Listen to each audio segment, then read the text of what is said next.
Start camera action. Krishna, அந்த ராஜதானி filters Kanagaraj உன்னை வந்து சந்திச்சானா? அதான் உன் ஒய்ஃப்ட்ட 6 கோடி வாங்கி கொடுத்தா நீ கேட்கற பணம் கொடுக்குறேன்னு சொன்னா. நீங்க என்ன சொன்னீங்க? அவ செருப்பு எடுத்து முதல்ல என்ன அடிச்சிட்டு அப்புறம் ஒன்னு அடிப்பான்னு சொன்னேன். ரொம்ப நல்லா சொன்னீங்க. எனக்கு எனக்கு என்னாச்சுங்க? எனக்கு திடீர்னு வயித்து வலி, அப்பெண்டிசிட் ஏதா இருக்குமோன்னு சந்தேகமா இருக்கு. டாக்டர் கூப்பிடவா? வேண்டாம், கபோர்ட்ல மாத்திரை இருக்கு, எடுத்துட்டு வா. அம்மா,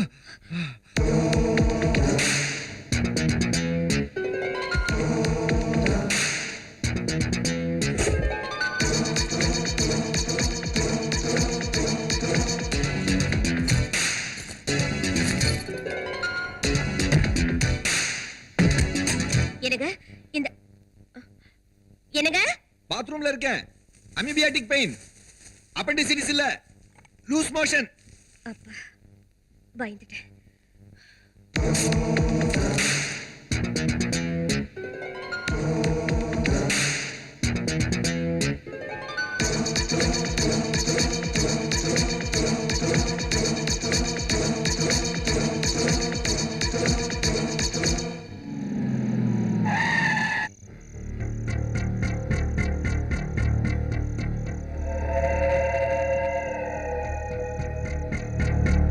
டிடி கொண்டாந்தீங்களா? கேஷ் கொண்டாந்துருக்கேன் பிரதர். 6 கோடி கேஷா கொண்டாந்தீங்களா? என்ன செய்யறது பிரதர், நீங்க என் ப்ராப்பர்ட்டிஸை சீஸ் பண்ணதுக்கு அப்புறம் எந்த பேங்க்லயும் 1 ரூபாய் கூட கிடைக்கல. ஊரு புறா சுத்தி 10,000 20,000 50,000 பிராமிஸ் நோட்டு எழுதி கொடுத்து கொண்டாந்தேன். சந்தேகமா இருந்தா நோட்டு மேல நம்பருங்க இருக்குல்ல, எந்த நம்பர்ல இருந்து எந்த நம்பர் வரைக்கும் இருக்குன்னு குறிச்சுக்குங்க. சார் தானே சொல்றது? சார், இந்த கேஷ் எல்லாம் ஹெட் ஆஃபீஸ்க்கு அனுப்புங்க. அதுக்கு முந்தி அதுல இருக்கிற சீரியஸ் நம்பர்லாம் எழுதி என்கிட்ட கொடுங்க. ஓகே சார், வாங்க சார்.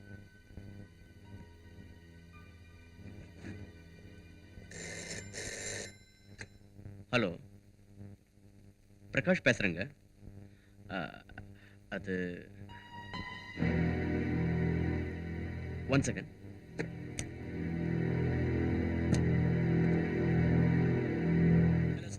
கனகராஜ் 6 கோடி ரூபாய் டெபாசிட் பண்ணிட்டான். பிரயாணிகள் எல்லார்கிட்டையும் ரிப்போர்ட் வாங்கிட்டேன். 100% கட்டுமானத்தில் உள்ள குறையால தான் பாலம் இடிஞ்சு போயிடுச்சு. பிரயாணிகள் சாட்சியம், இன்ஜினியர்ஸ் ரிப்போர்ட்ஸ் எல்லாம் ஆதாரமா வச்சுக்கிட்டு அவனுக்கு அரெஸ்ட் வாரண்ட் இஷ்யூ பண்ணலாம் சார். இன்னைக்கு ராத்திரியே சார்ஜ் ஷீட் தயார் செய்யறேன்.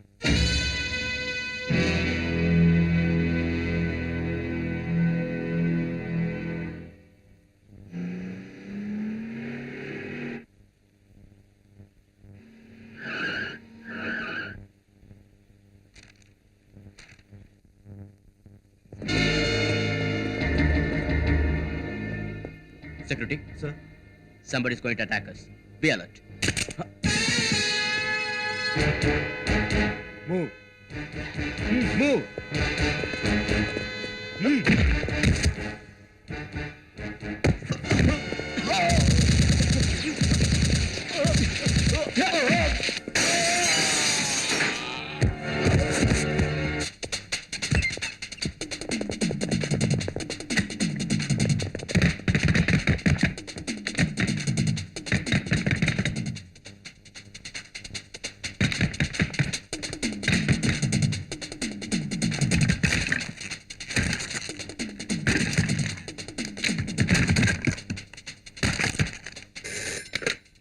ஹலோ, நான் enquiry officer Prakash, railway guest house இருந்து பேசுறேன்.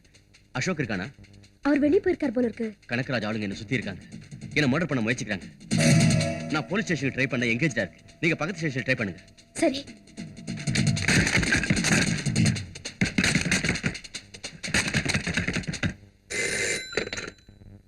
ஹலோ, பிரகாஷ்ங்கிற என்கொயரி ஆபீசரை கான்ட்ராக்டர் கனகராஜ் மர்டர் பண்ண முயற்சிக்கிறானா? நீங்க உடனே ரயில்வே கெஸ்ட் ஹவுஸ்க்கு போங்க ப்ளீஸ் சார்.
அந்த பேப்பர் எங்க வச்சிருக்க?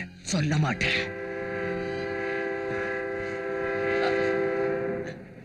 சொல்லல இங்கேயே செத்து போயிடுவேன்.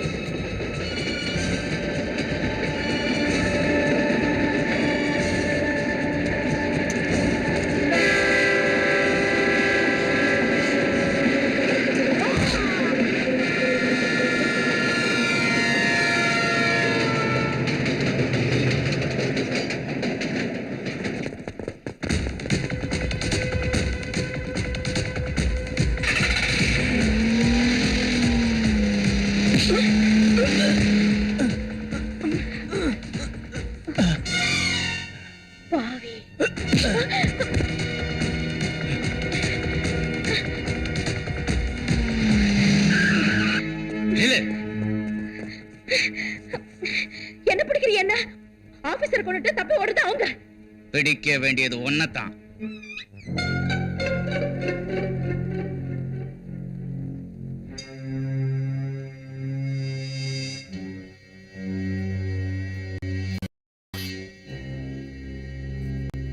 உங்க தங்கச்சி துர்காவை போலீஸ் எதுக்காக? ஹலோ ஹலோ, என்னங்க என்னங்க என்னங்க? என்ன? துர்காவை அரெஸ்ட் பண்ணிட்டாங்களா? எதுக்காக? எதுக்கு போனேன்னா என்ன சொல்றது யோரானா? கனகராஜ் ஆளுங்க தன்னை கொல்ல போறாங்கன்னு என்கொயரி ஆபீசர் பிரகாஷ் எனக்கு போன் பண்ணி சொன்னாரு. இந்த நிஜத்தை நீங்க நம்ப முடியலன்னா பிரகாஷ் பணத்தை எடுத்துட்டு வந்து சாட்சி சொல்ல வைக்க முடியாது. பிரகாஷ் போலீஸுக்கு போன் பண்ணுவாரே தவிர இவங்களுக்கு எப்படி பண்ணுவாரு யுவர் ஆனர்? யோரானா, அவர் ஸ்டேஷனுக்கு ட்ரை பண்ணி எங்கேஜ்டா இருக்குன்னு எனக்கு கிட்ட இருக்கிற போலீஸ் ஸ்டேஷனுக்கு போன் பண்ண சொன்னாரு. இந்த செக்ரட்டரி தான் பேசுனேன். நீங்க எனக்கு போன் பண்ணீங்களா? எஸ். இல்ல, ரயில்வே ட்ராக் பக்கத்துல யாரோ செத்து கிடக்கிறதா போன் பண்ணாங்க. அதனால நான் வந்தேன். அங்க சந்தேகப்படும்படியா நீங்க சுத்திக்கிறத பார்த்து உங்களை கைது செஞ்சு கொண்டு வந்தேன். இல்ல, கொலை நடந்த இடத்துல இருந்து தப்பி ஓன எங்க அத்தானை பிடிக்கிறதுக்கு பின்னால போன என்ன வழி மறிச்சு கைது செஞ்சு கொண்டு வந்தீங்க. அவ பொய் சொல்றா யுவர் ஆனர். மச்சினி அரெஸ்ட் ஆன வேதனையில நான் இங்க வந்தா என்னையே குற்றவாளியாக்கி பேசுறா. அந்த நேரத்துல என் மனைவியோட வீட்டுல தான் இருந்தேன். அதுக்கு இவளே சாட்சி. என்ன? நீ வீட்டுல இருந்தியா? அதுக்கு எங்க அக்கா சாட்சியா? சொல்லு சொல்லு, கூடல நின்னு சொல்ல சொல்லு, என் மேல ஆணையா சொல்ல சொல்லு.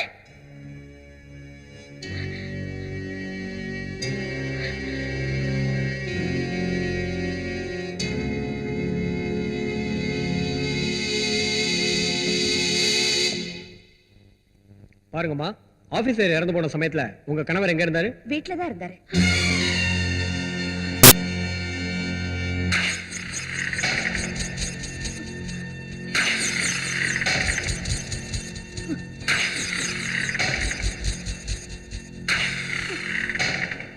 என் தங்கச்சி அரெஸ்ட்னு போன் வந்த உடனே நான் தான் அவரை தூக்கத்துல இருந்து எழுப்பினேன்.